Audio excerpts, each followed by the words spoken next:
Nós estamos entrando na reta final de Marcos, contando a meditação de hoje. Mais 5 sermões, nós fechamos o Evangelho de Marcos. Como nós já anunciamos na igreja semana passada, em agosto, nós vamos tratar da família em 4 meditações. Mas, como já temos dito já há algum tempo aqui, o Evangelho de Marcos é um evangelho da paixão, é o evangelho do sacrifício de Jesus, com uma longa introdução. Basicamente, o que nós vamos considerar hoje e nos próximos 2 domingos ocorre num período de tempo de no máximo 24 horas. Isso é surpreendente. Então, tudo mais que a gente viu aqui rola aí num longo período de tempo, num período aí mais ou menos de 3 anos, e agora essa parte final aí é como se o autor canônico, o João Marcos aqui, o nosso evangelista, ele literalmente acelerasse a história para mostrar o clímax da mesma, qual é o ponto central da mesma. Só para relembrar aí, nós gastamos algumas semanas atrás 2 sermões em Marcos 13. Marcos 13 é o maior discurso que nós temos no Evangelho de Marcos. Jesus, lembra, ele arrumou uma baita confusão no templo, Marcos 11, 12. Ele vai para o Monte das Oliveiras de frente para o templo, profere seu sermão sobre as últimas coisas naquele templo. Então, só para relembrar muito rapidamente, nós falamos aí que o Messias voltará em glória, o mesmo Messias que veio, e como ele aponta também para morrer, ressuscitar e ascender aos céus, ele voltará em glória, mas ele não voltará em glória sem que ocorram certos sinais. Então, numa primeira meditação, Tiago gastou algum tempo levantando e destacando os sinais que precederão a vinda de Cristo. Nenhum de nós deve ser enganado, nenhum de nós deve ser tapeado por falsos profetas e falsos cristos. Nós temos a palavra real diante de nós, essa palavra nos direciona para sabermos que antes da vinda dele em glória ocorrerão certos sinais. Um dos sinais mais complicados ou assustadores é a grande tribulação. Para lembrar um dito antigo, o sangue dos mártires é a sementeira da igreja, o sangue dos mártires que faz a igreja germinar e crescer. Então, a grande tribulação será sofrida pela igreja e, ao final desse período da grande tribulação, Cristo volta em glória e todo olho verá. Toda pessoa o verá. A gente não precisa ficar encantado ou temeroso quando alguém diz, olha, o Messias está na vizinhança tal, o Messias está na esquina tal. Não, quando Cristo voltar em glória, todo olho verá, ele virá em triunfo. E aí a gente tratou disso na última meditação em Marcos 13. Agora muda o cenário. Nós, então, entramos aí na reta final desse evangelho. O caminho do servo tem sido o nosso tema. A gente continua andando com Jesus. Essa parte aqui, eu vou colocar daqui a pouco o mapa para vocês verem.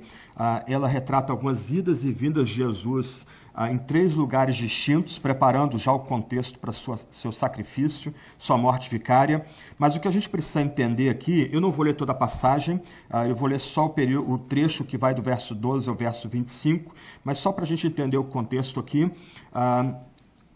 esse é o momento da grande festa de Israel. Não é só a festa da Páscoa, mas também a festa dos pães sem fermento, dos pães asmos.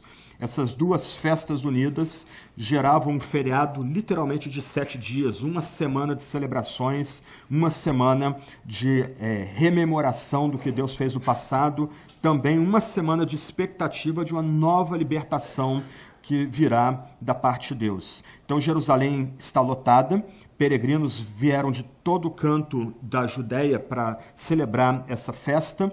Há uma expectativa quanto ao que pode vir a acontecer nessa festa. Em toda a festa da Páscoa se esperava uma libertação, e você deve lembrar aqui, ter em mente, que nessa época a Judéia era uma província romana, então a Roma é que dominava aquela região, Roma é que tinha o poder sobre aquela região. Então, nós temos a cidade cheia, nós temos uma efervescência quanto a algum tipo de desvendamento messiânico, algum tipo de ação surpreendente que pode acontecer naquele momento. provavelmente os romanos, temerosos da situação, de um ajuntamento muito grande de pessoas, trouxeram tropas da Cesareia, então a cidade também está cheia de soldados patrulhando aquela cidade. Ao lado do templo havia a chamada Fortaleza de Antônio, então ela devia estar cheia de soldados também. O próprio procurador da Judéia, cuja capital era Cesareia, está em Jerusalém nesse momento, e ele vai entrar na história, e a gente vai ver o papel que ele desempenha nessa história mais adiante, né, o Pôncio Pilatos. O que é interessante aqui é que nesse momento de grande festa, da maior festa do judaísmo, a principal festa de Israel, que celebra os feitos de Deus, talvez 1.400 anos, 1.600 anos atrás, quando Deus, como diz o texto bíblico, com um braço forte, com mão estendida, tirou seu povo do Egito, da escravidão, do jugo do Egito, nesse momento chave, Jesus vai entrar na história. O ponto que Marcos quer destacar para a gente, e Marcos vai destacando ou mencionando os ditos de Jesus desde o começo, é que esse momento-chave da vida de Jesus, esse clímax que é a morte de Cristo no lugar de muitos, em favor de muitos, não ocorre por mero acidente. De tal forma, Deus é soberano que ele determinou que nesse dia de festa o verdadeiro cordeiro fosse imolado. Então é bem legal que Marcos, como um grande contador de histórias, inspirado, mas ainda assim com suas peculiaridades e seu estilo, ele começa a mostrar para a gente, nesses eventos, o cumprimento das profecias do Antigo Testamento sobre o servo sofredor, a ovelha muda que vai para o matadouro, a ovelha que se entrega pelo nosso pecado em favor de pecadores, e o cumprimento dessas profecias nessa celebração específica da Páscoa, cujo Cordeiro Pascual é o próprio Jesus Cristo. Vamos dar uma olhada no mapa aí, bem rapidinho aí, se puder alguém desligar a luz aí para a gente, Reginário. Toda a nossa narrativa, Marcos 14, 15, se concentra basicamente em 3 lugares. Lá é Jerusalém, então nós temos ali o Monte do Templo, naquela região ali. Aqui nós temos o Monte das Oliveiras, há um cemitério judaico nessa região aqui. Então, quem está no Monte das Oliveiras consegue ver Jerusalém inteira. Betfagé, que já foi mencionada, e aqui Betânia, que na época era uma vila pequena. Parece muito longe assim, mas a distância entre Betânia e Jerusalém, sobretudo o templo, dá 3 quilômetros. E nessa narrativa nós veremos aí Jesus indo e vindo de Jerusalém, Betânia e finalmente Monte das Oliveiras, quando está na iminência da sua prisão, julgamento e crucificação. Vamos avançar então aí. Eu vou dividir toda essa sessão, que vai de Marcos 14, 1 a 31, em alguns pontos. O primeiro ponto que a gente precisa destacar está nos versos 1 e 2. Nós temos aí uma descrição de uma trama para prender a Jesus. Okay? Lembra que Jesus estava no templo, ele arrumou uma série de problemas no templo, expulsou os vendedores do templo com chicotadas, e a gente não tem como aqui diminuir o que aconteceu. Você precisa imaginar Jesus irado, cheio de zelo pelo Senhor, pelo que fizeram com aquela casa de oração, como Marcos destaca, a casa de oração para todas as nações. E Jesus entra em Marcos 11, 12, numa série de debates com as várias lideranças religiosas dentro do templo. Aquele lugar sagrado, que era o centro da vida espiritual dos israelitas, dos judeus, se tornou um lugar de embate, 2 visões de mundo colidindo ali dentro. E, obviamente, isso suscitou raiva e ira nas lideranças religiosas. Isso desemboca nesses 2 primeiros versos aí. O texto fala que essa reunião que ocorre aí, que é descrita nos versos 1 e 2, ocorre 2 dias antes da Páscoa, no meio da festa dos pães sem fermento, dos pães asmos. Os principais sacerdotes, os escribas se reúnem e eles agora cansaram. O ponto deles não é apenas prender Jesus, eles se reúnem aí para tentar matar a Jesus. Se você está acompanhando a nossa narrativa aqui, você lembra que em Marcos 3 já há um primeiro conluio para tentar eliminar Jesus, para prender Jesus. Ali em Marcos 3, surpreendentemente, são fariseus herodianos, 2 partidos completamente opostos que se unem para tentar tirar Jesus literalmente da história. Depois, em Marcos 12, 12, você tem sacerdotes, escribas e líderes religiosos também se unindo para tentar prender Jesus, mas com todo aquele debate ocorrido em Marcos 11, sobretudo Marcos 12, agora os líderes religiosos, aqueles que detêm a liderança do culto na Judéia, eles literalmente cansaram. Eles resolvem agora prender Jesus por meio da traição, final do verso 1, para o matar. Mas eles têm medo. Lembra que a cidade está lotada, a cidade tem soldados patrulhando suas ruas, há uma expectativa, uma febre, por assim dizer, sobre o que pode vir a acontecer naquela festa, há uma antecipação pelo que pode vir a acontecer naquela festa, e aí o texto termina com a nota um pouco sinistra, que eles decidem não prender Jesus durante a Páscoa. Mais uma vez, o grande feriado judaico, que celebra a libertação poderosa de Deus do Egito, quando Deus tira o seu povo amado da escravidão, do cativeiro do Egito, eles decidem não prender por meio de traição e matar Jesus durante aquela festa. Havia um medo de tumulto. Por que tumulto? Em Marcos 12, nós lemos que Jesus literalmente caiu nas graças do povo enquanto ele debatia dentro do templo com os líderes religiosos. As pessoas simples, homens e mulheres simples, ao verem Jesus naqueles embates, Jesus, como diz os evangelhos, ensinando como quem tem autoridade, eles amaram a Jesus. E aí os líderes religiosos aqui, a impressão que dá, que é interessante essa última menção aqui, de não prender Jesus na festa, dá a ideia, e a gente... um problema nosso é que a gente conhece os evangelhos e tem familiaridade com os evangelhos. Mas a ideia aqui é o seguinte, os líderes religiosos querem matar Cristo, mas eles não querem matar Cristo como um cordeiro no dia daquela festa especial. A ideia aqui é que parece que ainda que eles estejam agindo debaixo do comando de Deus, eles podem vir a frustrar os planos de Deus. O relógio deles está um pouco diferente aqui. Só que o que a gente vai ver mais adiante é que Deus vai ajustar o relógio deles para cumprir exatamente o que Deus profetizou no Antigo Testamento. Um ponto muito importante aqui, então, para a gente, é notar que as pessoas descritas do verso 1, esses líderes religiosos, não são pessoas ignorantes. Eles é que comandavam os sacrifícios do templo. Eles conheciam todos os ritos, todo o drama que era feito no templo. Eles conheciam profundamente o livro de Levítico. Havia todo um tipo de cuidado com o ritual e com a liturgia no templo. Essas pessoas são ímpias. O texto está descrevendo-os como homens ímpios. O que surpreende a gente aqui, e que também deve trazer conforto para a gente, é que esses homens ímpios estão agindo segundo o propósito divino. Eles podem tentar matar a Cristo, o que já é escandaloso, e matar a Cristo em outra data que não aquela data que vai ser o clímax da história. Mas o ponto aqui é que eles estão operando debaixo do comando divino. Isso é um conforto para a gente.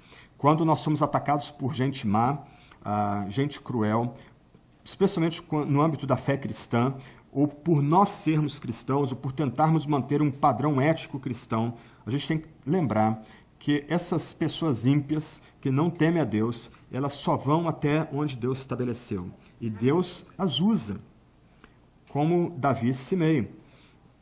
Davi tem que fugir de Jerusalém, ele foge do seu filho, Absalão, que faz um complô de Estado e o derruba, e esse homem, Simei, ele se posta num dos vales de Jerusalém, nos vales de Jerusalém, e começa a amaldiçoar Davi.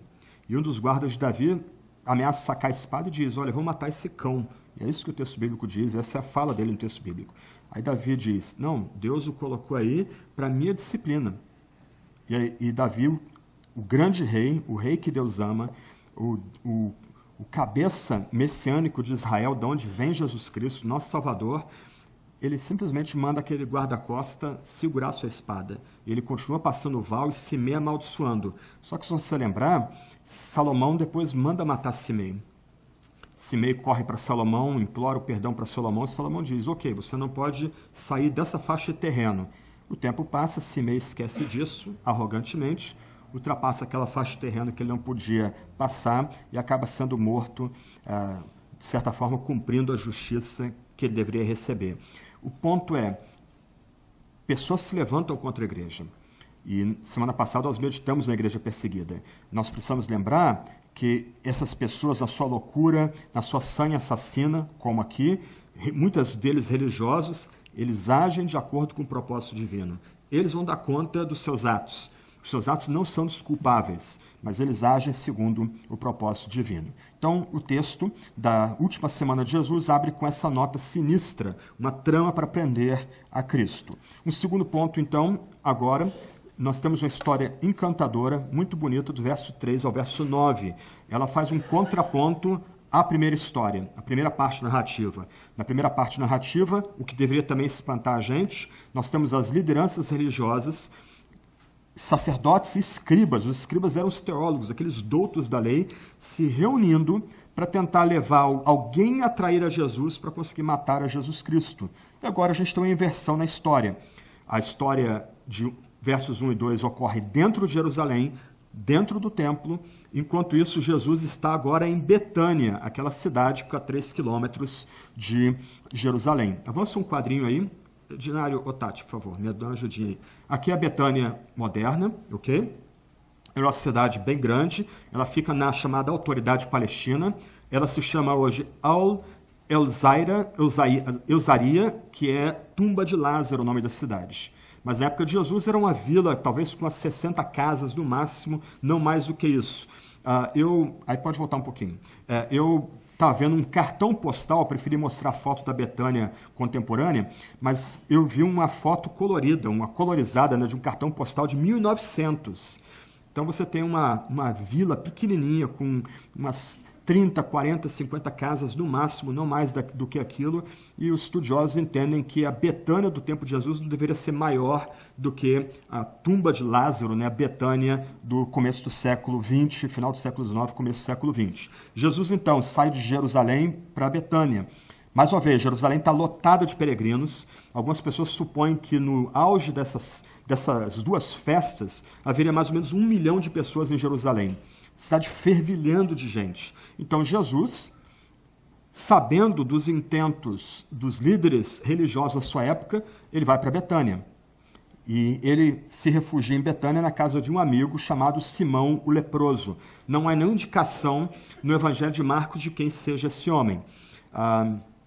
Muito provavelmente, Marcos, ao mencionar Simão o leproso, o menciona porque os seus leitores em Roma, lembra que o Evangelho é escrito para a igreja em Roma, os seus leitores em Roma conheceriam essa pessoa. Elas teriam familiaridade com Simão o leproso, ou pelo menos com outras histórias sobre Simão o leproso. Nós não sabemos nenhum outro detalhe sobre ele. O fato é que essas pessoas estão ali, junto com Jesus, comendo, ceando na casa de Simão o leproso. E aí ocorre algo extraordinário aqui. Uma mulher, não é mencionado o nome dela também, não é dito o nome dela. Algumas pessoas têm sugerido que essa mulher aqui é a mesma Maria mencionada em João capítulo 12. Uma mulher anônima, ela se aproxima daquele banquete e presta atenção aqui, eu vou voltar mais adiante. Não havia cadeiras na época de Cristo. As mesas eram mesas baixas e as pessoas ficavam muitas vezes sentadas no chão, muitas vezes reclinadas, como eram reuniões familiares, ou eram reuniões para aqueles que eram considerados membros das famílias, as pessoas ficavam muito juntas, muito próximas. Lembra que João, o apóstolo, era aquele que reclinava a cabeça no peito de Cristo. Então você pode imaginar pessoas com as pernas cruzadas, perninha de chinês, como os pequenos gostam de chamar hoje ali, e muitos deles ali numa atitude bem relaxada, bem calma, bem próximos uns dos outros, com bastante intimidade familiar entre eles. Essas pessoas estão unidas ali, estão juntas dentro daquela casa, e essa mulher, que parece que também é familiar àqueles que estão na casa, ela entra no meio daquela refeição com um vaso de alabastro, provavelmente um vaso com 2 alças, e com uma tampa fechada onde escorreria o líquido. E o texto diz que ela tinha nardo puro. Nardo era um tipo de especiaria importada da Índia, ok? Muito cara, equivalia a mais ou menos 1 ano ou até mais de trabalho. Os eruditos sugerem, porque Betânia era uma cidade pequena, uma cidade muito simples, que provavelmente esse nardo era a herança que essa mulher tinha, o bem mais precioso dessa mulher. E o que ela faz? Ela não destampa o vaso. Ela provavelmente pega algum utensílio e quebra a tampa do vaso, arranca a tampa do vaso e pega aquele líquido caríssimo e ela derrama o bálsamo sobre a cabeça de Jesus Cristo. Isso vai escandalizar aquelas pessoas naquela festa. Por outra passagem, a gente descobre que a pessoa mais escandalizada, na verdade, é Judas. E em João, há uma menção bem curiosa que Judas vai dizer que aquele dinheiro poderia ser aproveitado na chamada Bolsa dos Apóstolos, mas é porque ele tirava dinheiro daquela bolsa para si mesmo. É uma nota um pouco sinistra, que antecipa o que Judas vai fazer mais adiante. Mas o fato aqui é que aquelas pessoas que atenderam aquela refeição ficaram chocadas. Há um tipo de comoção aqui, porque uma das obrigações do judeu, e especialmente valorizada na festa da Páscoa, era pegar bens caros e vendê-los e pegar o fruto daquela venda e oferecer para os pobres para diminuir a desigualdade social dentro da Judéia. Mas o curioso aqui, enquanto aquelas pessoas estão chocadas ali, indignadas, o texto bíblico diz, por que esse desperdício do bálsamo, verso 4? Ele podia ser vendido por mais de 300 denários, muito dinheiro. E o dinheiro seria dado aos pobres, as pessoas criticando aquela mulher ali. Jesus os repreende. Jesus simplesmente corta a reclamação, a comoção daquelas pessoas. Ele dá uma ordem, deixai-a. Por que a incomodais? Ela praticou uma boa ação comigo. O que nós conseguimos perceber aqui, dentro da história de Jesus e da forma como Mateus reconta essa história para nós aqui, e ele a reconta de forma inspirada, autorizada pelo próprio Deus, é que essa mulher, na verdade, ela reconhece Jesus como Messias.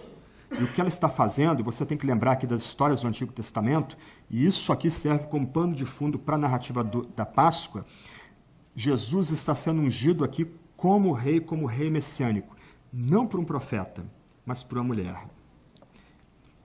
De todas aquelas pessoas sentadas na mesa, e ali estavam também os seus discípulos, que já estavam andando com ele, essa mulher, sem nome, que não é mencionado na passagem, ela reconhece Jesus como rei messiânico, como Messias, como seu rei verdadeiro. E ela o unge como rei. Vamos tentar colocar as duas histórias juntas aqui. No Antigo Testamento, o rei, antes de assumir o trono, ele era ungido por um profeta. Lembra a história de Davi? Uma vez sendo ungido pelo profeta, ele convocava seus pares, seus amigos para um grande banquete.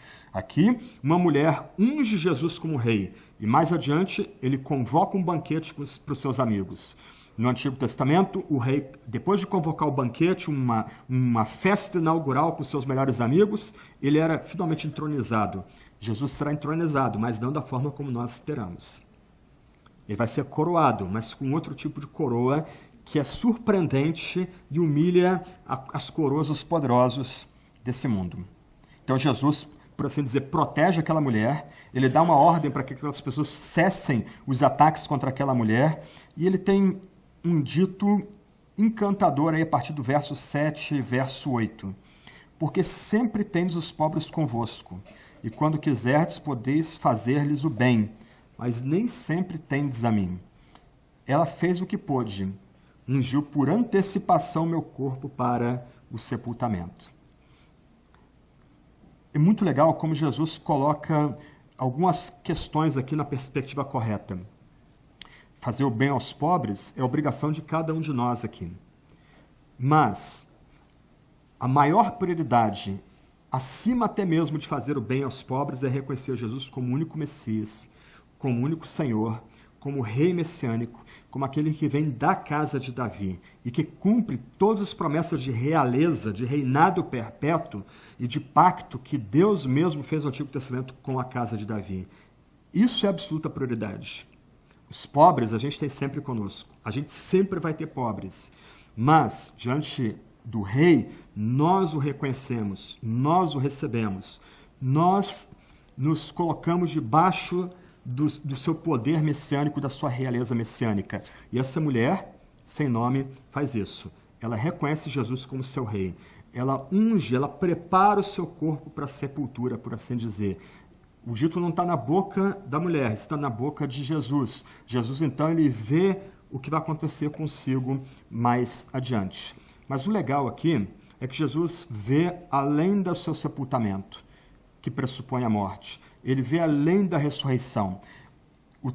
Essa parte aqui da história termina com outro dito. Em verdade vos digo, essa expressão idiomática antiga, a ideia aqui é, eu estou falando de verdade, o que eu digo é confiável, o que eu digo vai de fato acontecer. Em todo mundo, onde quer que seja pregado o evangelho, também o que ela fez será contado em sua memória. Isso foi escrito mais ou menos, ou dito mais ou menos em 33 depois de Cristo. O evangelho foi escrito 20 anos depois. O evangelho foi escrito para a igreja em Roma. Eu imagino aqueles crentes em Roma, muitos deles gente simples, escravos, talvez algumas mulheres de classe mais elevada, ligadas às casas mais famosas de Roma, mas grande parte da igreja, homens simples, mulheres simples, gente, nenhum herói, nenhum personagem importante da história, pessoas comuns como nós aqui, e eles rindo. Aquele dito proferido numa pequena vila na Judéia, numa vila minúscula na Judéia, está se cumprindo agora em Roma. Está se cumprindo aqui entre a gente. Aquela mulher reconhece Jesus como Messias, ela unge Jesus como rei, e a palavra Jesus ecoa até nós aqui. A gente continua falando da memória daquela mulher sem nome, mas que, diferente dos apóstolos, dos 12, que ainda não entenderam o que está acontecendo diante deles, para eles ali, Betânia é só um ponto de fuga da bagunça, da muvuca em Jerusalém. Aquela mulher unge Jesus como rei messiânico, ela oferece o que ela tem de melhor para honrar Jesus como rei messiânico. E a palavra, ou aquele ato, ecoa entre nós aqui, em todo o mundo, até São José dos Campos, 2017. Terceiro ponto aí, versos 10 e 11. De novo, um contraponto. Nós temos aí, de novo, uma reunião para tentar acabar com Jesus. E o que nos surpreende aqui é que Judas Iscariotes, um dos 12, entra em cena. Nota que não são os sacerdotes que vão a ele. Ok? Nos versos 1 e 2, nós lemos que os principais sacerdotes e escribas procuravam o modo de prender Jesus por meio de traição para o matar. O que surpreende, o que choca a gente aqui é que Jesus vai a esses líderes religiosos. É ele que procura os principais sacerdotes para entregar Jesus. Muito tem sido escrito sobre as motivações de Judas nesse ato louco aqui. Uma autora famosa, Taylor Caldwell, ela se especializou, espírita, kardecista, mas especializada em romances com pano de fundo bíblico. Ela escreveu um romance, fez muito sucesso na década de 80, quando eu era adolescente, era do Clube do Livro, Círculo do Livro, então muita gente leu esse romance chamado Eu, Judas. E nesse romance, junto com um coautor, Jess Stern, essa mulher, uma baita da escritora, ela tenta entender as motivações de Judas. Judas era Iscariotes. Ele era tipo um guerrilheiro ligado a um grupo extremista da sua época. Os sicários, eles intentavam, por meio de revolução violenta, apressar a vinda do reino messiânico e trazer libertação do jugo de Roma para a Judéia. Então, a Taylor Caldwell constrói todo um romance a partir das origens desse homem, Judas, um Iscariotes, um sicário, um tipo de pessoa ligada a um grupo de guerrilha extremista. Então, ela sugere que Judas entrega Jesus para as lideranças religiosas como uma forma de forçar Jesus a se revelar como Messias, mas não nos termos do próprio Cristo, mas nos termos de Judas, um novo Davi, um líder revolucionário, um tipo de guerrilheiro. Ok, essa é uma licença poética, um tipo de romance que essa mulher construiu e elaborou no seu livro, e Judas, segundo ela, vai se matar porque ele se frustra por Jesus não se adequar ao papel de um rei davídico, político, militar, como Judas ansiava e como outros judeus ansiavam. Mas isso é só um romance. O texto bíblico não dá nenhuma indicação quanto às reais motivações de Judas. João, o Evangelho de João, o apóstolo João, é que vai chegar mais próximo do ponto ao ligar o fato de que Judas fica escandalizado com Maria ao usar alabastro e nardo para ungir a Jesus, e o fato de que ela poderia ter doado esse dinheiro para a bolsa dos apóstolos, dos quais ele tirava dinheiro em segredo.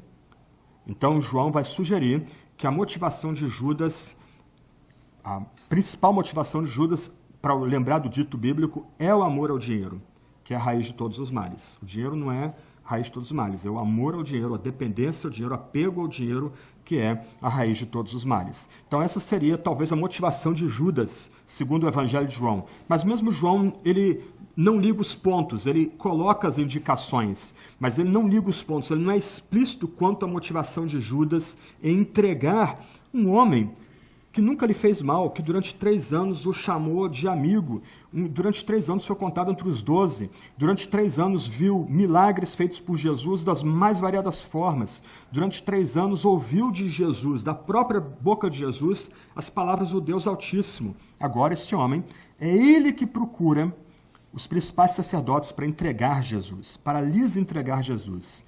E a nota sinistra do verso 11 é que essas pessoas aqui se alegram e prometem dar dinheiro a Judas.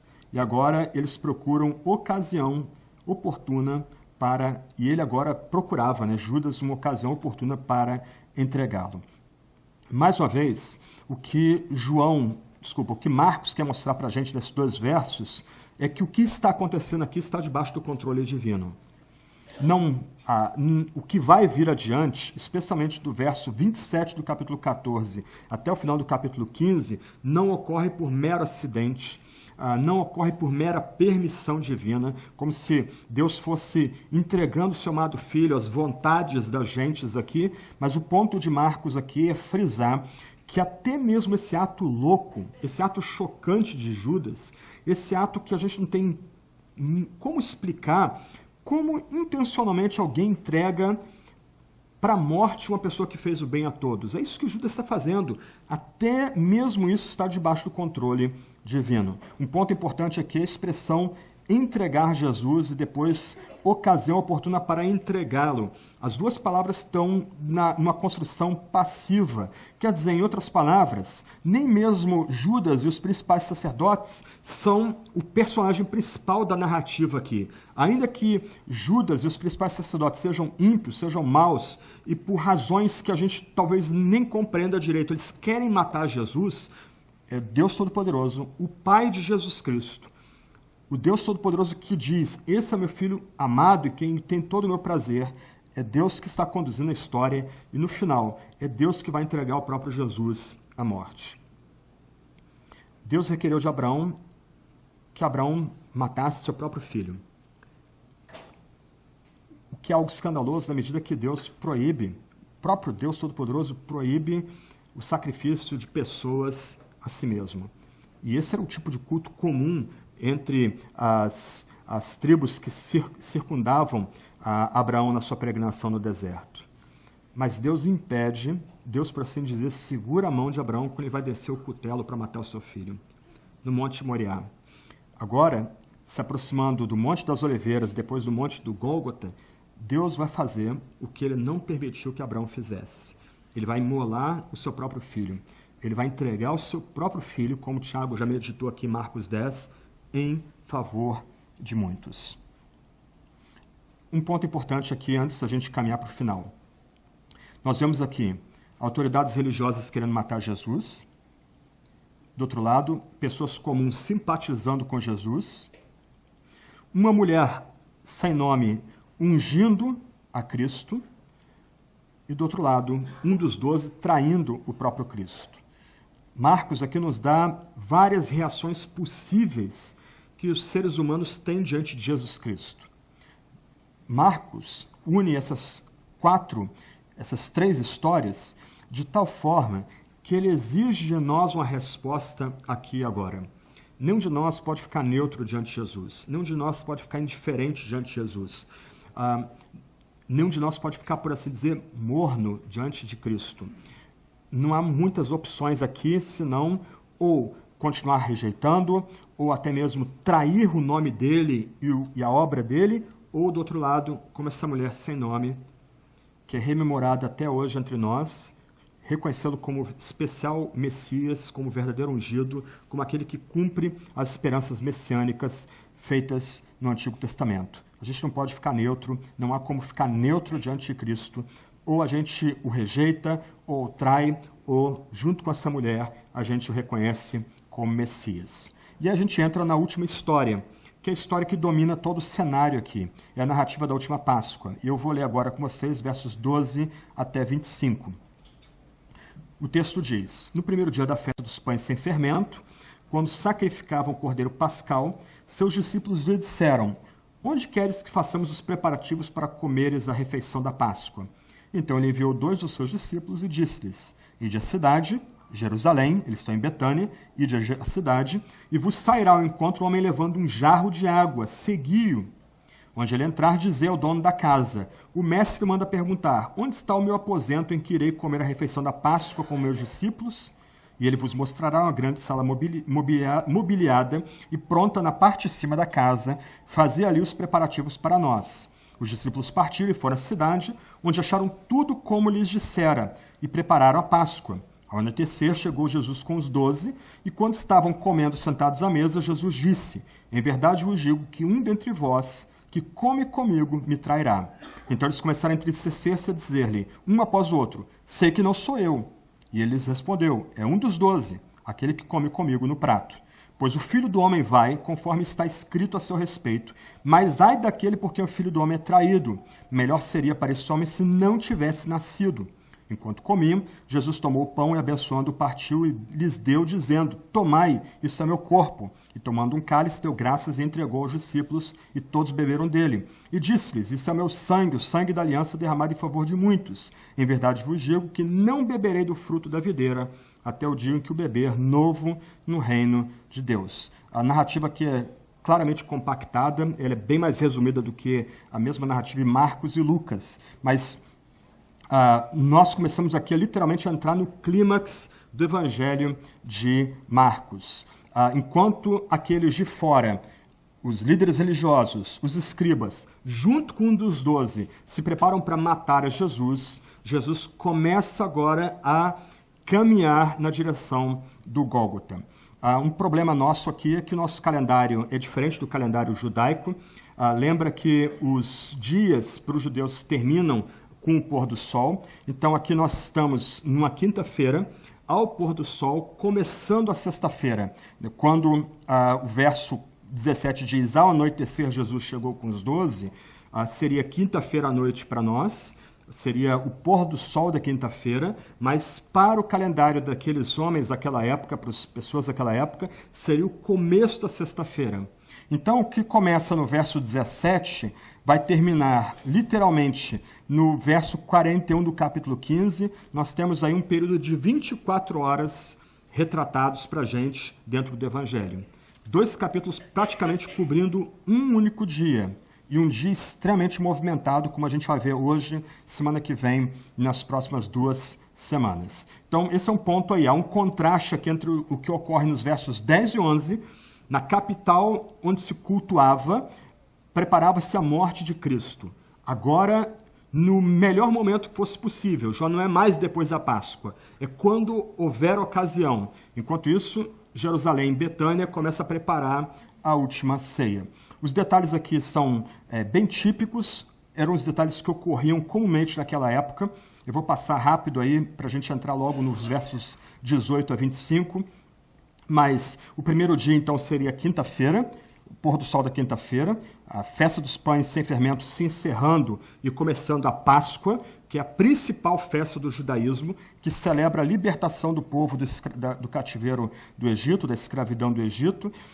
Os versos 12 e 13, 14 e 15 não precisam ser interpretados necessariamente como profecia ou como a prova da presciência de Jesus. Muito provavelmente os detalhes foram combinados previamente por Cristo. Um detalhe curioso aí é que é incomum um homem carregar um jarro de água. Carregar jarro de água era um trabalho tipicamente de mulheres no judaísmo antigo. Homens carregariam as jarras de vinho e não as jarras de água. Porque naquela época, vamos lembrar, não havia cloro. A água era produto para ser usado para banho, para lavagem. A bebida típica era o vinho. Só que o vinho era diluído, parte dele se colocava água para não ficar muito forte, as pessoas não se embebedarem, não se embriagarem com muita rapidez. Então, a água não era um produto nobre como nós valorizamos hoje, era um produto mais simples. Eram mulheres que comumente carregariam jarras de água, homens carregariam jarros de vinho, que era a bebida nobre, a bebida típica do dia a dia. E um ponto curioso aqui é que provavelmente a casa onde os discípulos fizeram a sua última ceia era, segundo a tradição, a casa de João Marcos, o autor do nosso evangelho.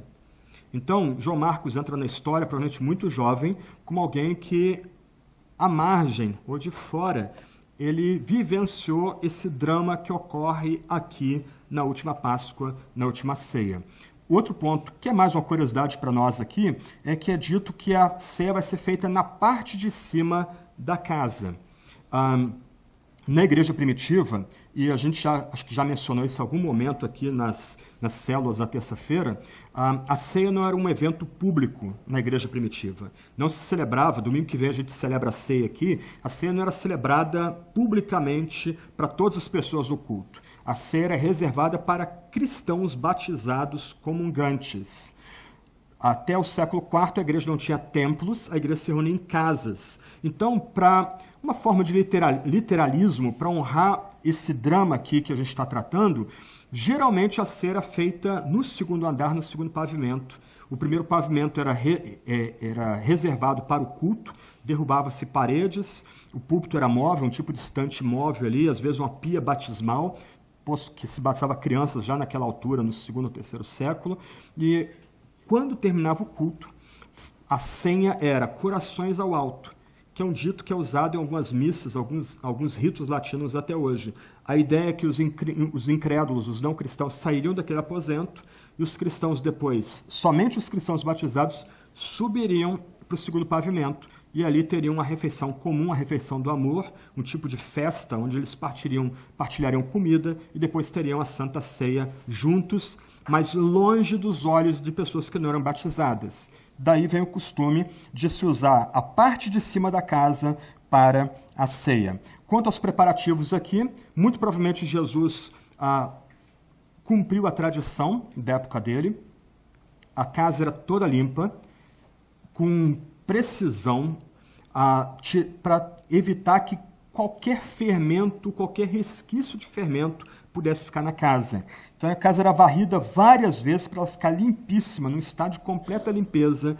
Lembra um pouco de fermento leveda toda a massa, o fermento era conectado com o pecado, então limpava-se toda a casa, tirava toda a sujeira, todo o pó da casa para não ficar sem nenhum resquício de fermento ali.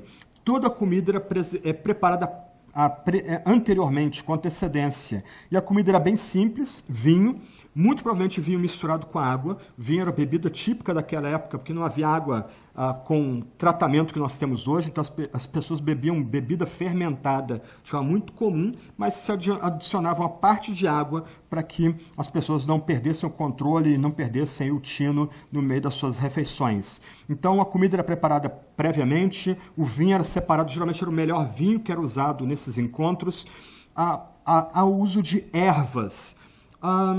Quem aqui tem sangue italiano e português, lembra que é muito comum você colocar num prato azeite, um pouco de sal, e você molhar o pão ali naquele azeite, no sal. Era mais ou menos isso que acontecia. Pegava-se algum tipo de erva, amassava-se aquelas ervas, colocava-se azeite num tipo de prato, e as pessoas molhariam o pão nesse bocado, um tipo de manteiga daquela época, para elas saborearem aquele pão. Havia-se também um purê, feito de frutas. Então amassava-se várias frutas para fazer um tipo de purê. Esse purê também era usado na Santa Ceia. Geralmente, o cordeiro seria preparado também com antecedência. O cordeiro estaria pronto durante o dia da quinta-feira, para que, a partir do pôr do sol da quinta, que marcaria o começo da sexta, ninguém trabalhasse, as pessoas só fizessem refeição. A pergunta que a gente precisa fazer aqui é: onde está o cordeiro? A passagem não menciona cordeiro. A passagem menciona o pão, menciona o vinho, menciona o prato onde o pão era mergulhado, onde o bocado do pão era mergulhado ali, mas o cordeiro não é mencionado. Não é mencionada a preparação do cordeiro, não é mencionado nem mesmo se alimentar com o cordeiro. Esse é um ponto importante dentro da história. Jesus seria o pai da família aqui. Ele sentaria no principal lugar. Lembra que as mesas eram baixas, as pessoas ficavam sentadas, botavam almofadas ali, elas sentavam com as pernas cruzadas ou sentavam reclinadas, umas junto das outras, muitas vezes um dos cotovelos apoiados naquela mesa baixa e a outra mão livre para pegar o alimento e para partir o alimento ali. É um ambiente familiar, é um ambiente de intimidade, um ambiente de pessoas que andam juntas, o ambiente dos 12, e Jesus assentado na cabeceira da mesa como chefe da nova família. O que surpreende aqui é que do verso 21 até o verso 26, Jesus vai comunicar aos seus discípulos tudo o que ocorrerá nas próximas 24 horas. Sua morte, sua ressurreição, também sua ausência e o seu sepultamento. Tudo ser colocado, comunicado ali na mesa da ceia. A cerimônia da Páscoa começaria com uma bênção e uma oração. Então, provavelmente Jesus fez isso, sentado ali, assentado com seus 12, com seu time mais próximo, com suas pessoas mais íntimas, seus companheiros mais próximos ali. Então, Jesus faria uma bênção, abençoaria aqueles elementos, ergueria as mãos e faria uma oração, e a entrada seria esse prato de ervas amargas e um molho seria colocado ali, e as pessoas começariam a saborear, a começar a provar aquela comida. E eram usados de 3 a 4 cálices nesse cerimônia de Páscoa. Então, eles, nesse momento, ao usar esse primeiro molho de ervas amargas aí, eles tomariam o primeiro cálice de vinho. Depois a Páscoa seria toda recontada. Você lembra, o povo do Egito o povo de Israel subiu ao Egito para fugir da fome na região que hoje a gente conhece como Israel. Depois, esse povo acabou caindo como escravo dos egípcios e foi escravo durante 400 anos no Egito. E no tempo certo, Deus desce dos céus e com grande poder ele esmaga as divindades do Egito por meio de 10 grandes sinais. E no último grande sinai, ele mata todos os primogênitos para que o povo saia em triunfo do Egito. O texto bíblico vai dizer que os israelitas saquearam o melhor do Egito, levaram consigo os tesouros do Egito, e muitos egípcios, temendo a Yahvé, abraçam a fé dos judeus e eles saem também do Egito em direção à Terra Santa junto com eles. Essa história seria recontada ali naquela mesa. Depois dessa recontagem, Deus seria louvado, cantaria-se 2 salmos, o Salmo 113 e o Salmo 114, que junto com os Salmos 115 e 118 são chamados de Halel, um tipo de cântico messiânico, um tipo de cântico que fala da redenção futura. E aí tomaria-se o segundo cálice. Nesse momento, então, Jesus interrompe o padrão. Jesus começa a falar da traição de um dos 12, versos 18 a 21, e o clima agora fica melancólico. É a festa da Páscoa. E, mais uma vez, os 12 não conseguem conectar o que está acontecendo diante deles com o que vai acontecer nas próximas horas. Eles ainda não conseguem entender o que está diante deles. Ensinados por Jesus durante 3 anos, não conseguem perceber o que está acontecendo. E o ponto importante aí, quando Jesus trata da traição, é que imediatamente todos os 12 começam a dizer: não sou eu não vou fazer isso. É daí que nasce a ênfase de Paulo no autoexame. A gente não participa da nossa Páscoa, da nossa ceia com autoconfiança. A gente não se aproxima dos elementos com arrogância, achando que nós somos autossuficientes ou bons demais. Quem fez isso, rapidamente se dispersou. Um dos que fizeram isso traiu nosso Salvador.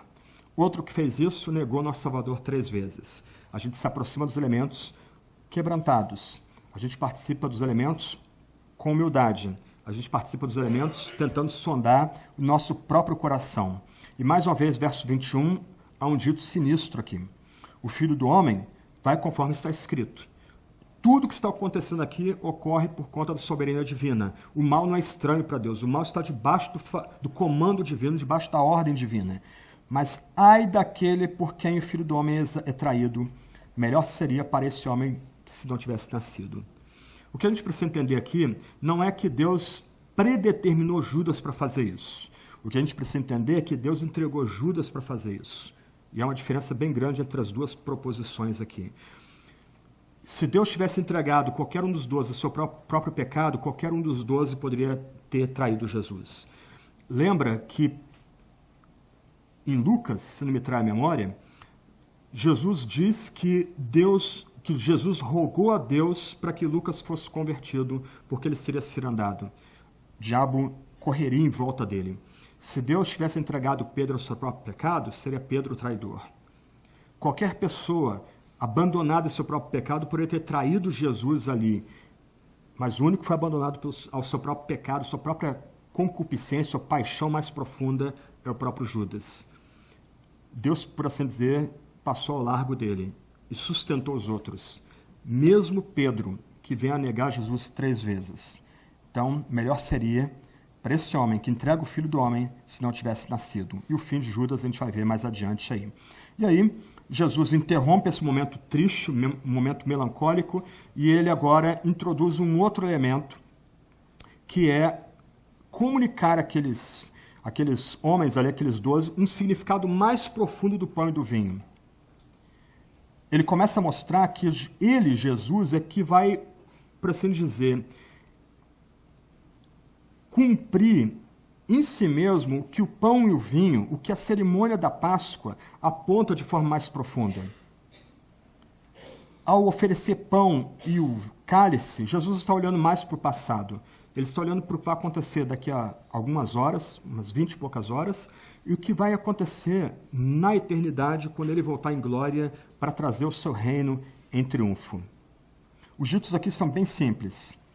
Enquanto eles estão comendo ali esse purê de frutas e a erva amarga, ele pega um dos pães da mesa, viram vários pães à mesa, ele parte, ele quebra aquele pão e ele oferece aquele pão. E ele diz, isso é o meu corpo. No grego não tem o e, é simplesmente, isto meu corpo. Os discípulos talvez não entendessem isso na hora, mas agora nós precisamos entender. Essa festa aqui, que é o clímax da espiritualidade judaica, também aponta para nós que Cristo, de fato, é a nossa Páscoa. O corpo de Cristo tem que ser esmagado para que muitos venham a ser redimidos. Depois ele fala do cálice. Ele toma o cálice, é o terceiro cálice, ele dá graças e ele entrega aos discípulos. Eles vão compartilhando um único cálice, vão bebendo juntos daquele único cálice, e ele diz, isto, e no grego não tem o é isto meu sangue, o sangue dessa nova aliança que é derramado em favor de muitos, em favor dos piores pecadores. O que Jesus está fazendo aqui? Ele está querendo mostrar para aqueles 12 e para nós que ele é o Cordeiro sacrificado. Ele é que se oferece em favor e lugar de pecadores. Ele que se dá numa morte que substitui-nos na cruz. Éramos nós que devíamos ser pregados na cruz. Éramos nós que por nossos pecados devíamos morrer. Mas agora nós temos um Cordeiro puro, sem mácula, sem pecado, que é entregado por nós. Ele se dá por nós. Ele se dá em nosso favor. A sua morte expia o nosso pecado. A sua morte, por assim dizer, cobre o nosso pecado. Deixa eu ler um parágrafo um pouco maior do Tim Keller aí. Avance um pouquinho. Mas aí. Keller diz o seguinte. Assim como a primeira Páscoa foi celebrada na noite anterior ao dia em que Deus redimiu os israelitas da escravidão por meio do sangue dos cordeiros, essa refeição de Páscoa com Jesus foi celebrada na noite anterior ao dia em que Deus redimiu o mundo do pecado e da morte por meio do sangue de Cristo. A última refeição de Jesus com os discípulos afastou-se do roteiro convencional de outro modo. Quando Jesus se levantou para abençoar o alimento, ele tomou o pão. Todas as refeições de Páscoa sempre tinham pão. Ele abençoou o vinho, e todas as refeições de Páscoa sempre tinham vinho. Mas nenhum dos evangelhos menciona o prato principal. Não há uma menção ao cordeiro nessa refeição da Páscoa. Que tipo de Páscoa seria essa celebrada sem o cordeiro? Não havia um cordeiro sobre a mesa, porque o cordeiro de Deus estava à mesa, Jesus era o prato principal. Pesar, a palavra Páscoa, significa encobrir ou passar por cima. Qual a ordem que foi dada aos israelitas no Egito? Que eles deveriam molhar com o sangue do cordeiro o umbral da porta. Como é que o umbral da porta era molhado? Sangue era colocado em cima e sangue era colocado dos lados. O anjo vingador passaria por cima daquela casa.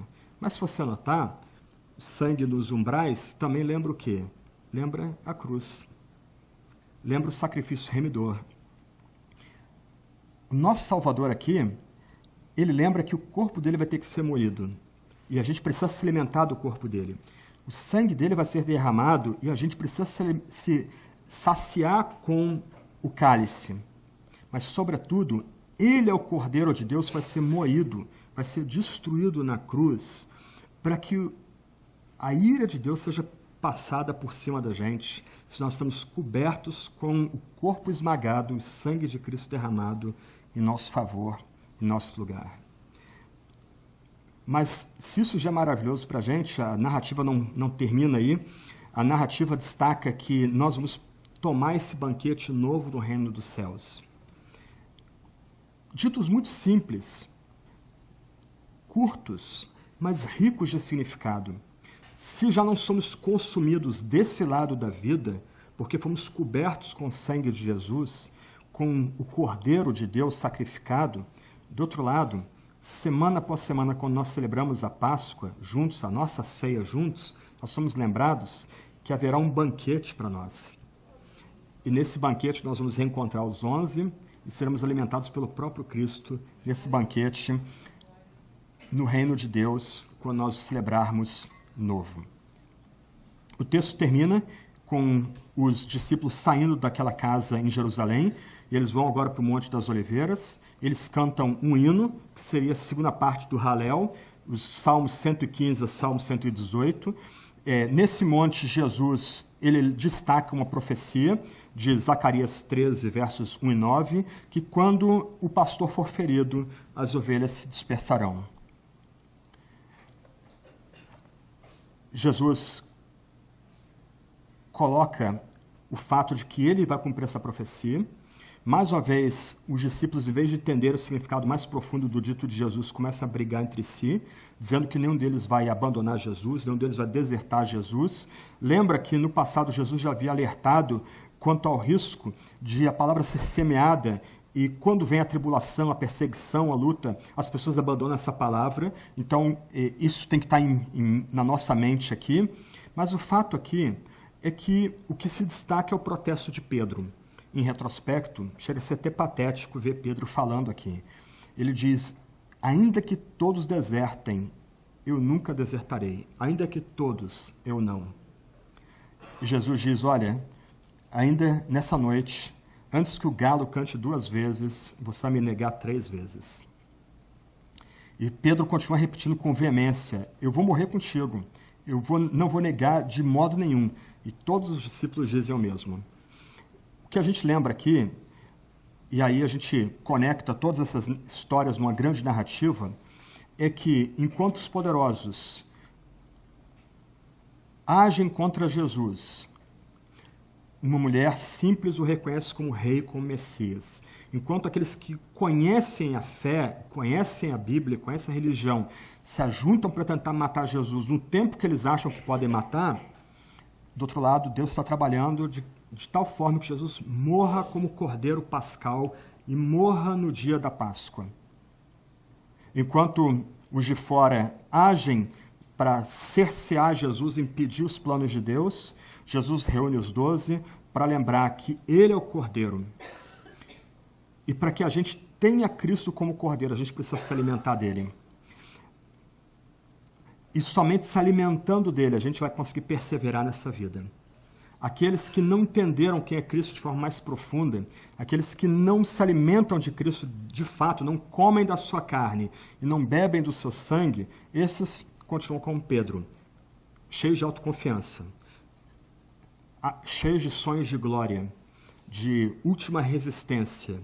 E a gente vai, semana que vem, considerar como é que a história continua. Eu imagino que Pedro, ao lado de Marcos agora, narrando esses detalhes, o que deve passar na cabeça de Pedro? Como ele deve ficar envergonhado da arrogância dele aqui. Ele comeu o pão e tomou o cálice, mas ele não entendeu o significado mais profundo de comer o pão e beber o cálice. Nós, hoje, aqui agora, somos chamados a nos alimentar de Cristo pela fé. Nós somos chamados a depositar nossa confiança não em nós mesmos, e a gente já viu o que vai acontecer com Pedro confiando em si mesmo. A gente é chamado a depositar nossa fé em Cristo e nos alimentar dele dia após dia. A gente é chamado a imitar não os 12 que ficaram escandalizados com a oferta da mulher sem nome, mas a gente aqui é chamado a nos alegrar porque aquela mulher sem nome reconheceu Cristo como Messias, o nosso Cordeiro Pascal, e essa mensagem chegou até nós aqui. O dito de Jesus se cumpre, aquela história chegando até os confins do mundo, chegando a nós aqui. E nós entramos nessa história ao nos alimentar de Cristo pela fé, ao nos saciarmos em Cristo pela fé. Que Deus nos ajude nesse domingo, nessa semana que se inicia, a provarmos de Cristo pela fé, a nos alimentarmos dele pela fé, a termos ele de fato como nosso sacrifício pascal, que nos cobre e nos livra da ira de Deus, da ira vindoura, nos coloca numa nova relação com Deus e nos dá no coração esse senso de antecipação de provar esse banquete novo no reino dos céus, quando o rei messiânico Jesus voltar em glória no último dia. Vamos orar.